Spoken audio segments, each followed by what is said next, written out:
Hi everyone. Welcome back to our YouTube channel. My YouTube channel, my And it's finally first Jan of 2026. Happy New Year! ल सबैजनालाई happy new year. सबैजनाले new year रमाइलोसँग मनाउनु. हामीले चाहिँ कसरी मनाउँछौँ? म कलेज जान्छु यो मामा घर जान्छु. That's all. अब घरमा नि गर्छौँ हामी गर्न त के न के गरेर त मनाइहाल्छौँ नि. You guys. Skincare is very important.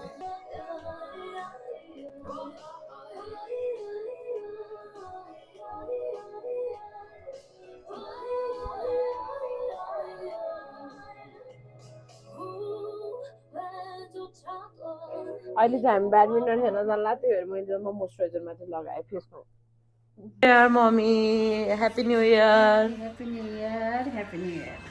हिजो मलाई गाह्रो भयो भएन ए आमा पनि गाह्रो भएन. अब आज के गर्छौँ हामी? न्यु इयरको प्लान त केही पनि छैन तर नि अब अहिले बेलुकासम्म केही न केही हुन्छ होला.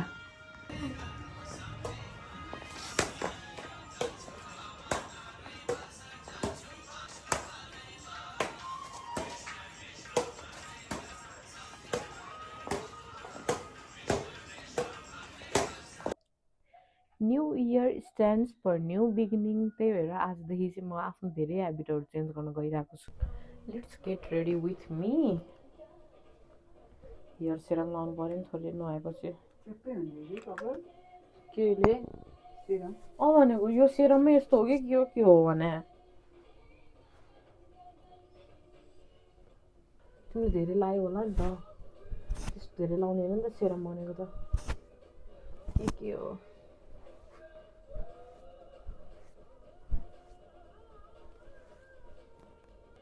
मेरो चाहिँ फेस अलरेडी यति धेरै बिग्रेको छ कि म के पनि लगाउँदिनँ फेसमा.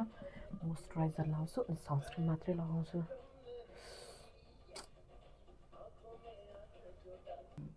तिमीले धेरै लायो नि त पुसा त्यस्तो धेरै लाउने होइन नि त. मैले नि त्यति नै लगाएको त भने खै त मेरोमा त त्यस्तो देखाएको छ नि त. मैले चाहिँ मोइस्चराइजर र सनस्क्रिन लगाएर रेडी भएँ. अब ड्रेस चेन्ज गरेर आउँछु है त. अहिले आउटफिट रिपिट गर्दिनँ कहीँ बाहिर हिँड्नु पऱ्यो भने भन्छु तर फेरि मलाई यही आउटफिटमा यति राम्रो देखेको हुन्छ कि मलाई यही मात्रै लगाउन मन लाग्छ. अनि तिमीलाई त्यस्तो हुन्छ कि हुँदैन Pushpa Thapa? Guys ignore her. Oh my god को हुने कालो लुगा लगाओ. I am ready. म चाहिँ मेकअप पनि गरेको छैन जस्ट मोइस्चराइजर र सनस्क्रिन मात्रै लगाएको छु. अनि लिप लाइनरले नै लिपस्टिक बनाएर लगाइदिएको छु. इयरिङ एकदमै सिम्पल एकदमै सानो इयरिङ लगाएको छु. So let's go. So this is my outfit of the day. Green T shirt black pant. म चाहिँ मामा घर गएर आइसकेँ. मामा घर जाँदा कति राम्रो भएर गएको थिएँ आउँदा कति नराम्रो भएर आएको छु म. एनिवे जाँदा आउँदा धुलो धुवा धेरै भएर अनुहार कस्तो डल देखेको छ. अब मेरो पार्टनर चाहिँ कलेज गएकी छिन् आएकी छैन त्यही भएर म एक्लै छु. म आएँ भर्खरै अब फ्रेस हुन्छु तल जान्छु टिभी हेर्छु एकछिन. हिजो एउटा मुभी लगाएको थिएँ अनि त्यो मुभी नै कम्प्लिट भएको छैन. हिजो नै आधीमा मात्रै छोड्दा थिएँ. अब त्यो मुभी कम्प्लिट गर्छु अनि त्यसपछि त केही स्पेसल केही पनि गर्दैनौँ होला हामी. अनि एकैचोटि बेलुका आज चाहिँ बेलुका जान्छौँ कि तर जाँदैनौँ होला. घरमा नै बनाएर खान्छौँ केही. I have change my outfit. मेरो फिट चाहिँ यही हो. माथि मैले यो लगाएको छु. मुन चाहिँ ब्ल्याक कलरको ट्र्याक लगाएको छु. यहाँ देखिएन. अब म जान्छु तल. Okay bye see you. यो हो मेरो न्यु इयरको खाजा र मेरो हिजोको मुभी कन्टिन्यू गरिरहेको छु. म चाहिँ मेरो मुभी चाहिँ सक्यो र म माथि रुम आइसकेँ. मम्मी वाक गरेर आइसक्नुभयो. म चाहिँ जहिले पनि वाक जान्छु भनेर सोध्छु कि तर के हुन्छ हिँड्ने बेलामा चाहिँ मलाई यस्तो अल्छी लाग्छ कि मलाई एक पहिला नि हिँड्नु मन लाग्दैन. जागर चल्दैन. अब वाकै नगए पनि एक्सर्साइज त गर्नु पऱ्यो नि.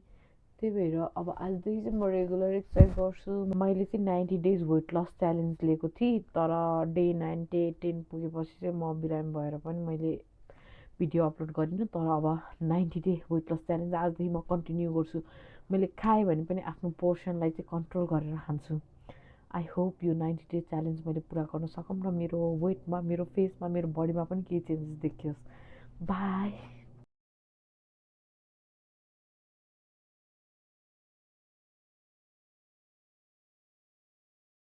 आजको हाम्रो न्यु इयर स्पेसल डिस चाहिँ के बन्न लागिरहेछ भने मम्मीलाई सोधौँ है त मम्मी के बनाउने आज न्यु इयर स्पेसल डिस अब के लेग पिस खाने भने होइन आज लेग पिस बनाउने अब आजको हाम्रो स्पेसल डिस भनेको चाहिँ चिकन लेग पिस हो ल अब पहिला हामी म्यारिनेट गर्छौँ एकछिन अनि त्यसपछि बनाउँछौँ बाबाले लिएर आइसक्नुभयो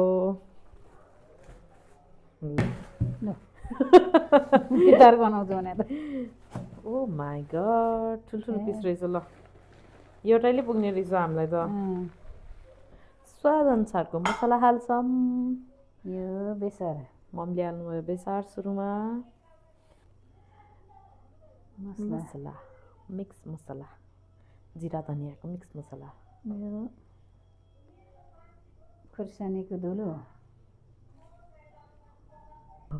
यो मिट मसला यस्तो मिठो मिठो बनाएर खाँदैछौँ तपाईँहरू चाहिँ मेरो भिडियो हेरेर इन्जोय गर्नु अब यो अनुसार स्वाद अनुसारको नुन है यो चाहिँ बढी भयो भने मिठो हुँदैन फेरि स्वाद अनुसारको नुन मसलाहरू मिक्स गर्दा चाहिँ यस्तो देखेको छ हाम्रो चिकन लेग पिस अब यसलाई एकछिन हामी छोप्छौँ अनि पकाउन सुरु गर्छौँ एयर फ्रायरमा हाल्नको लागि चाहिँ रेडी भइसक्यो अब म लेग पिसहरू मिलाएर हाल्छु यहाँनिर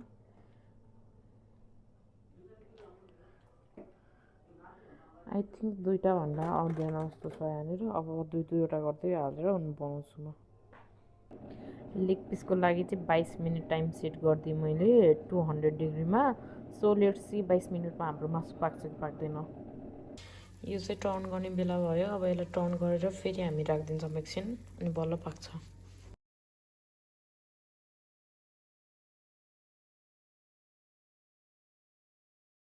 सो गाइज हामीले चाहिँ न्यु इयर सबैजना फ्यामिली घरमै सँगै बसेर पकाएर खाएर रमाइलो गरेर मनायौँ तपाईँहरूले पनि रमाइलो गर्नुभयो होला अनि अब हामीले चाहिँ सबै काम पनि खाइसकेर भाँडा पनि माझिसक्यौँ सब काम सकेर अब चाहिँ सुत्न आइसकेको म मेरो बहिनीलाई सोध्छु कस्तो भएको थियो भनेर किनकि बनाउँदाखेरि ऊ आएकी थिइनँ अनि ऊ चाहिँ खाने बेला मात्रै आइपुगेको थियो क्या त्यही भएर कस्तो भएको थियो ठिकै मलाई चाहिँ खासै मिठो लाग्दैन त्यसले मैले छिटकिलाएको थिएँ तर सबलाई मिठो लाग्यो अरे मासु लभर्सहरूलाई सोध्नुपर्छ क्या यस्तो अरूलाई सोधेर काम छैन म पनि मासु लभरै हो तर अलि मिठो लाग्दैन मलाई त्यस्तो यस्तो वाला मिठो लाग्दैन पकाएको ग्रेभी हुन्छ अब हाम्रो साइडबाट चाहिँ once again happy new year good night by